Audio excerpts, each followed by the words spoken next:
టాలీవుడ్ లో ఫ్లాప్ లేని దర్శకుల జాబితా తీస్తే వేళ్ల మీద లెక్క పెట్టొచ్చు. ఆ అరుదైన జాబితాలో టాప్ లిస్ట్ లో నిలిచే వ్యక్తి అనిల్ రావిపూడి. సరిగ్గా 10 ఏళ్ల క్రితం పటాస్ సినిమాతో దర్శకుడిగా ప్రయాణం మొదలుపెట్టిన అనిల్ నేడు మెగాస్టార్ చిరంజీవితో మనశంకర వరప్రసాద్ గారు వంటి ఇండస్ట్రీ హిట్ వరకు ఎక్కడా వెనక్కి తిరిగి చూడలేదు.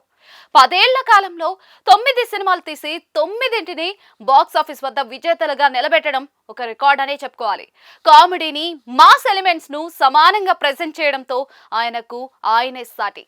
అనిల్ రావిపూడి కెరియర్ గ్రాఫ్ గమనిస్తే మాత్రం ప్రతి సినిమా ఒక మైల్ స్టోన్ తరహాలో కనిపిస్తుంది.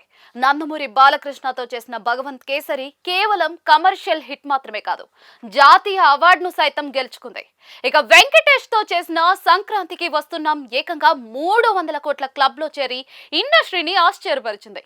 పెద్ద హీరో అయినా, చిన్న హీరో అయినా వారి ఇమేజ్ కు తగ్గట్టుగా వినోదాన్ని పంచుతూ నిర్మాతలకు కాసుల వర్షం కురిపించడం అనిల్ మార్క్ స్టైల్. దర్శకుడిగా రావిపూడి మొదటి hat trick Pataas, Supreme, Raja the Great సినిమాలతో పూర్తయింది. ఆ తర్వాత వచ్చిన F2 కెరియర్ ను మలుపు తిప్పేసింది. వెంకటేష్, వరుణ్ తేజ్ కాంబోలో వచ్చిన ఈ మూవీ ఫ్యామిలీ ఆడియన్స్ ను అనిల్ కు మరింత దగ్గర చేసింది. వెంటనే సూపర్ స్టార్ మహేష్ బాబుతో సరిలేరు నీకెవరు, ఆపై F3 చిత్రాలతో తన రెండో హ్యాట్రిక్ ను కూడా దిగ్విజయంగా పూర్తి చేసుకున్నారు. కథలో ఎంత ఎమోషన్ ఉన్నా అది సామాన్య ప్రేక్షకుడికి అర్థమయ్యేలా వినోదాత్మకంగా చెప్పడమే అనిల్ సక్సెస్ సీక్రెట్. కేవలం వెండి తెరపైనే కాదు, ప్రమోషన్ల విషయంలో కూడా అనిల్ రావిపూడిని కింగ్ అని పిలుస్తూ ఉంటారు. ఒక సినిమాను జనంలోకి ఎలా తీసుకెళ్లాలి, ఏ రకమైన పబ్లిసిటీతో ఆడియన్స్ లో క్యూరియాసిటీని పెంచాలి అనే విషయంలో ఆయనకు పక్కా ప్లానింగ్ ఉంటుంది.